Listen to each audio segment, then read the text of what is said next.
مجھے خود دیکھنا ہوگا، اتنی دیر تو نہیں لگ سکتی۔ تنویر اور صالح کے کھلے دروازے کے قریب پہنچتے پر اندر سے آواز سنائی دی تو تنویر نے کوڑے والا ہاتھ اپنی پشت کی طرف کیا اور تیزی سے اندر داخل ہو گیا۔ اس کے پیچھے صالح بھی اندر داخل ہو گئی۔ بھینسے کی طرح پلا ہوا ٹموتی کرسی پر بیٹھا سامنے شراب کی بوتل رکھے شراب پی رہا تھا۔ تنویر اور صالح کو اس طرح انداز میں آتے دیکھ کر اس کی آنکھیں پھیلتی چلی گئیں۔ تم اس کے منہ سے بے اختیار آواز نکلی اور پھر اس سے اٹھنے کی کوشش کی، لیکن تنویر کا عقب اس کی طرف موجود ہاتھ سامنے آیا اور دوسرے لمحے شٹراب کی آواز کے ساتھ ہی کمرہ ٹموتی کے حلق سے نکلنے والی چیخ سے گونج اٹھا۔ خاردار کوڑے نے نہ صرف اس کا لباس پھاڑ دیا تھا بلکہ جسم پر بھی زخم ڈال دیے تھے۔ پھر جس طرح لٹو تیزی سے گھومتا ہے اس طرح تنویر کا بازو تیزی سے حرکت میں آیا اور شٹراب کی تیز آوازوں کے ساتھ ٹموتی کے حلق سے بے اختیار کرپناک چیخیں نکلنے لگی۔ وہ کرسی سمیت نیچے گرا اور پھر اسے اٹھنا نصیب نہ ہوا۔ وہ تکلیف کی شدت سے بے ہوش ہو چکا تھا۔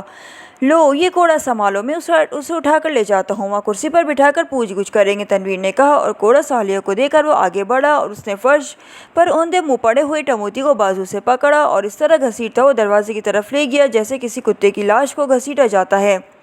برآمدے میں جا کر وہ اس کمرے کی طرف چل پڑا جہاں کرسیاں موجود تھیں۔ اسی لمحے کیپٹن شکیل چھوٹا پھاٹک کھول کر اندر آتا دکھائی دیا تو تنویر اور صالح رک گئے۔ یہ علاقہ زرعی ہے اور یہ عمارت گھنے درختوں کے اندر ہے۔ یہاں نزدیک کوئی اور عمارت نہیں ہے اور نہ ہی عقب میں کوئی آدمی ہے، شاید یہ جیگر رہتا تھا، کیپٹن شکیل نے قریب آ کر کہا تو تنویر اور صالح دونوں نے اس بات میں سر ہلا دیے۔ تم مجھ سے پوچھ گچھ کرو، میں باہر ہی رکتا ہوں، کسی بھی وقت کوئی بھی آ سکتا ہے، کیپٹن شکیل نے کہا تو تنویر نے اس بات میں سر ہلا دیا۔ اس نے مجھ پر بری نظر ڈالی ہے اس لیے اس کی موت میرے ہاتھوں میں ہی ہوگی۔ تم نے جو پوچھنا ہے پوچھ لو، صالح نے تنویر سے مخاطب ہو کر کہا۔ ٹھیک ہے آؤ، تنویر نے کہا اور ایک بار پھر وہ بے ہوش ٹموتی کو فرش پر گھسیٹتا ہوا اس کمرے کی طرف بڑھتا چلا گیا۔ کمرے میں لے جا کر تنویر نے زخمی ٹموتی کو اٹھا کر کرسی پر ڈالا اور پھر دروازے کے قریب موجود سوئچ بورڈ پر موجود بٹن پریس کرنے شروع کر دیے۔ ایک بٹن دبتے ہی اس کرسی کے راڈس نکلے اور ٹموتی کے جسم کو جکڑ لیا۔ ٹموتی کا جسم راڈس میں بالکل پھنسا ہوا نظر آ رہا تھا کیونکہ جسمانی طور پر وہ خاصا پلا ہوا تھا۔ صالح سامنے موجود ایک کرسی پر بیٹھ گئی۔ تنویر نے واپس آ کر ایک ہاتھ سے ٹموتی کے بال پکڑے اور دوسرے ہاتھ سے اس کے منہ پر زوردار تھپڑ مارنا شروع کر دیے اور پھر شاید 7ویں یا 8ویں تھپڑ پر ٹموتی کراتا ہوا ہوش میں آ گیا تو تنویر پیچھے ہٹ کر صالح کے ساتھ والی کرسی پر بیٹھ گیا۔ ٹموتی نے ہوش میں آتے کراتے ہوئے اٹھنے کی کوشش کی لیکن وہ پوری طرح کسمسا بھی نہ سکا، البتہ اس کی آنکھوں پر چھائی ہوئی دھند غائب ہو گئی تھی۔ اس کے جسم سے کئی جگہوں سے خون رس رہا تھا۔ اوپری جسم کا لباس بری طرح پھٹ گیا تھا اور چہرے، بازو اور پیٹھ پر زخم نظر آ رہے تھے۔ تم کیسے رہا ہو گئے؟ تمہیں تو میں نے راڈس کے ساتھ ساتھ رسیوں سے بھی بندھوایا تھا، ٹموتی نے کراتے ہوئے کہا۔ تمہاری ہوس نے تمہیں ذلیل کرا ہے، نان سینس۔ اور سنو، تم نے اسٹاکر اور جیگر دونوں کی لاشیں دیکھ لی ہوں گی، یہ ابھی مرے نہیں ہیں، کوڑے کھا کر بے ہوش پڑے ہیں، اور دیکھو اب یہ مر جائیں گے، تنویر نے کہا اور اس کے ساتھ ہی اس نے جیب سے مشین پسٹل نکالا اور دوسرے لمحے تڑتڑاہٹ کی تیز آوازوں سے کمرہ گونج اٹھا۔ گولیاں پہلے اسٹاکر کے جسم میں اتریں اور پھر کچھ فاصلے پر پڑے ہوئے جیگر کے جسم میں اترتی چلی گئیں۔ تم نے دیکھا کہ موت کیسے آتی ہے، اب بولو، تم مرنا چاہتے ہو تو بتا دو اور اگر نہیں مرنا چاہتے ہو تو میرے ساتھی خاتون سے معافی مانگو کیونکہ تم نے اس پر بری نظر ڈالی تھی۔ پھر میرے سوال کا جواب دے دو اور اسے کنفرم بھی کرا دو تو میں تمہیں زندہ چھوڑ کر چلا جاؤں گا، اور ہاں یہ بھی بتا دوں گا تم نے جن پاکیزائی ایجنٹوں کا ذکر کر رہے تھے ان میں سے 3 ہم ہیں، تنویر نے مسلسل بولتے ہوئے کہا۔ ہو مگر تمہارے میک اپ تو واش نہیں ہوئے اور نہ کسی کیمرے میں اب تک چیک کیے ہیں، ٹموتی نے کراتے ہوئے لہجے میں کہا۔ میک اپ کا فن بہت ایڈوانس ہو چکا ہے، اب ایسے میک اپ ایجاد ہو چکے ہیں جنہیں نہ یہ کیمرے چیک کر سکتے ہیں اور نہ ہی کوئی میک اپ واشر انہیں واش کر سکتا ہے، تنویر نے جواب دیتے ہوئے کہا۔ تم کیا واقعی مجھے زندہ چھوڑ دو گے؟ کیا تم حلف دیتے ہو؟ ٹموتی نے کہا۔ مجھے حلف دینے کی کوئی ضرورت نہیں ہے، اگر تم مرنا چاہتے ہو تو بے شک مر جاؤ، ویسے مجھے تمہاری موت زندگی سے کوئی فرق نہیں پڑے گا، ہمارا ٹارگٹ تم نہیں ہو کوئی اور ہے، بولو جواب دو یا کوڑا لے کر تمہارے جسم کا ریشہ ریشہ علیحدہ کر دوں، تنویر نے سرد لہجے میں کہا۔ تم کیا پوچھنا چاہتے ہو؟ ٹموتی نے کہا۔ یہی کہ تم کس کے کہنے پر ہماری نگرانی کر رہے تھے، تنویر نے کہا۔ سنو، میرا نام ٹموتی ہے اور یہ تمہاری خوش قسمتی ہے کہ تم میرے مقابل آ کر بھی زندہ ہو، ورنہ آج تک ٹموتی کے مقابل آ کر کوئی زندہ نہیں رہا۔ لیکن میں تمہیں بتا دیتا ہوں کیونکہ اس سے مجھے کوئی فرق نہیں پڑتا، مجھے یہ ٹاسک بلیک سن کے ناراک میں نمائندے راکس نے دیا تھا، ٹموتی نے کہا۔ تمہیں اس سے کنفرم کرانا آنا ہوگا، اس کے بعد میں اٹھ کر چلا جاؤں گا۔ تنویر نے کہا، اسے کیسے کنفرم کراؤں؟ ٹموتی نے حیران ہو کر کہا، اسے فون کرو اور جو مرضی آئے کہو، بس مجھے معلوم ہو جائے کہ تم اس کے کہنے پر یہ سب کچھ کر رہے ہو۔ بولو کیا نمبر ہے؟ تنویر نے کہا تو ٹموتی نے نمبر بتا دیا۔ سائٹ دبائی پر فون موجود تھا۔ تنویر نے اس کا ریسیور اٹھا کر کان سے لگایا تو اس میں ٹون موجود تھی۔ اس نے پہلے انکوائری کو کال کی، اس سے ماگسا، ایکریمی اور ناراک کے رابطہ نمبرز معلوم کر کے اس نے کریڈل دبایا اور پھر ٹون آنے پر اس نے تیزی سے نمبر پریس کرنے شروع کر دیے اور اس کے ساتھ ہی وہ اٹھا اور اس نے فون سیٹ ایک ہاتھ میں اٹھایا اور ٹموتی کے قریب جا کر اس نے ریسیور اس کے کان سے لگا دیا۔ لاؤڈر کا بٹن بھی اس نے آن کر دیا تھا۔ دوسری طرف سے بجنے والی گھنٹی کی آواز واضح طور پر سنائی دے رہی تھی۔ کراس کلب، ایک نسوانی آواز سنائی دی۔ رائل کلب ماگس سے ماسٹر ٹموتی بول رہا ہوں، چیف راکس سے بات کر رہا ہوں۔ ٹموتی نے کہا، ہولڈ کریں۔ دوسری طرف سے کہا گیا، ہیلو راکس بول رہا ہوں۔ چند لمحوں کی خاموشی کے بعد ایک بھاری سی آواز سنائی دی، ٹموتی بول رہا ہوں راکس، پورے 3 دنوں سے پورے محکمے میں میرے آدمیوں نے نیٹ ورک بچھایا ہوا ہے، 500 سے زائد کیمرے کام کر رہے ہیں، لیکن ابھی تک ایک بھی آدمی سامنے نہیں آیا جو میک اپ میں ہو۔ اب بتاؤ میں کب تک تمہارے اس باقی 6 ایجنٹوں کا انتظار کروں؟ ٹموتی نے کہا، تم نے بھاری معاوضہ لیا ہے تو تم کو کام بھی مکمل کرنا ہوگا، چاہے اس میں کتنے ہی دن لگ جائیں۔ باقی 6 ایجنٹ بہرحال آئیں گے اور تم نے انہیں ٹریس کر کے ان کا خاتمہ کرنا ہے۔ دوسری طرف سے کہا گیا، میں 2 روز مزید چیک کروں گا، اس کے بعد مزید معاوضہ لوں گا اور کام ہوگا، کیونکہ میں باقی تمام کام بند کر کے تمہارا کام کر رہا ہوں۔ ٹموتی نے کہا، 2 روز تو گزرے ہیں، پھر بات ہو جائے گی۔ راکس نے کہا، اوکے 2 روز بعد پھر بات ہوگی، ٹموتی نے کہا، اور تنویر نے ریسیور کریڈل پہ رکھ کر فون سیٹ کو واپس تپائی پر رکھ دیا۔ اس نے ہمارے ساتھ تعاون کیا ہے، اس لیے میں نے تو اسے زندہ چھوڑ کر جا رہا ہوں، تنویر نے صلاحیت سے کہا اور رگبی دروازے کی طرف مڑ گیا۔ اس نے مجھے گندی نظر ڈال کر ایسا جرم کیا ہے کہ اس کی معافی ہو ہی نہیں سکتی، صالح نے جواب دیا، اور پھر اس سے پہلے کہ ٹموتی کچھ کہتا، صالح نے جیکٹ کی جیب سے مشین پسٹل نکالا اور دوسرے لمحے تڑتڑاہٹ کی آوازوں کے ساتھ ہی ٹموتی کے جسم پر جیسے گولیوں کی بارش ہو گئی ہو اور وہ چند لمحے تڑپنے کے بعد ساکت ہو گیا، جبکہ تنویر مڑے بغیر دروازہ کھول کر باہر نکل گیا۔ رالف نے ریسیور رکھا تو اس کے چہرے پر مسرت کے تاثرات نمایاں تھے۔ ویلنگٹن سے پارٹی یہاں کلب کھولنے آ رہی تھی اور رالف کو مفت میں اس کا کلب پر آنے والی لاگت میں سے بھی معقول حصہ مل رہا تھا اور کلب میں بھی وہ آدھے حصے کا مالک بن رہا تھا۔ لیکن پھر ایک خیال کے آتے ہی وہ بے اختیار چونک پڑا۔ اسے خیال آ گیا کہ ویلنگٹن میں کوبرا کلب تو بے حد مشہور کلب ہے اور اس کا مالک کوئی لاؤڈر ہے، لیکن فون کرنے والے نے اپنا تعارف ماسٹر گرینٹ کے طور پر کرایا تھا، چنانچہ وہ اس سے ملنے سے پہلے اس کے بارے میں مکمل معلومات حاصل کر لینا چاہتا تھا۔ اس نے سامنے پڑے ہوئے فون کا ایک بٹن پریس کر کے اسے ڈائریکٹ کیا اور پھر ویلنگٹن کا رابطہ نمبر پریس کر کے اس نے انکوائری کا نمبر پریس کر دیا۔ انکوائری پلیز، ایک نسوانی آواز سنائی دی، کوبرا کلب کا نمبر دیں، رالف نے کہا تو دوسری طرف سے نمبر بتا دیا گیا۔ رالف نے کریڈل دبایا، پھر ٹون آنے پر اس نے ویلنگٹن کے نمبر پر رابطہ کیا اور کوبرا کلب کا نمبر پریس کر دیا۔ دوسری طرف گھنٹی بجنے کی آواز سنائی دی اور پھر ریسیور اٹھا لیا گیا۔ یس کوبرا کلب، ایک نسوانی آواز سنائی دی، میں ماگا سے رالف بول رہا ہوں، میں ماسٹر گرینٹ سے بات کرنی ہے۔ رالف نے کہا، ماسٹر گرینٹ وہ کون ہے؟ یہاں تو کوئی اس نام کا کوئی آدمی نہیں ہے، دوسری طرف سے کہا گیا، اور اس کے ساتھ ہی رابطہ ختم کر دیا گیا۔ تو رالف کے چہرے پر حیرت کے ساتھ ساتھ تشویش کے تاثرات بھی ابھر آئے۔ پھر یہ ماسٹر گرینٹ کون ہو سکتا ہے؟ رالف نے بڑبڑاتے ہوئے کہا اور پھر فون کا ایک نمبر پریس کر کے اس نے فون سیکرٹری سے رابطہ کیا۔ یس باس، فون سیکرٹری کی مؤدبانہ آواز سنائی دی، آخری کال جو تم نے مجھے تھرو کی تھی اسے تم نے ٹیپ کیا ہے؟ رالف نے کہا، نہیں باس، وہ تو لوکل کال تھی، آپ نے تو فارن کالز کو ٹیپ کرنے کی ہدایت دی ہوئی ہے، دوسری طرف سے کہا گیا تو رالف بے اختیار اچھل پڑا۔ لوکل کال تھی؟ مگر یہ کیسے ہو سکتا ہے؟ رالف نے کہا، باس کمپیوٹر نے اسے چیک کیا ہے، بلکہ وہ نمبر بھی یقیناً کمپیوٹر میں موجود ہوگا جہاں سے کال کی گئی ہے۔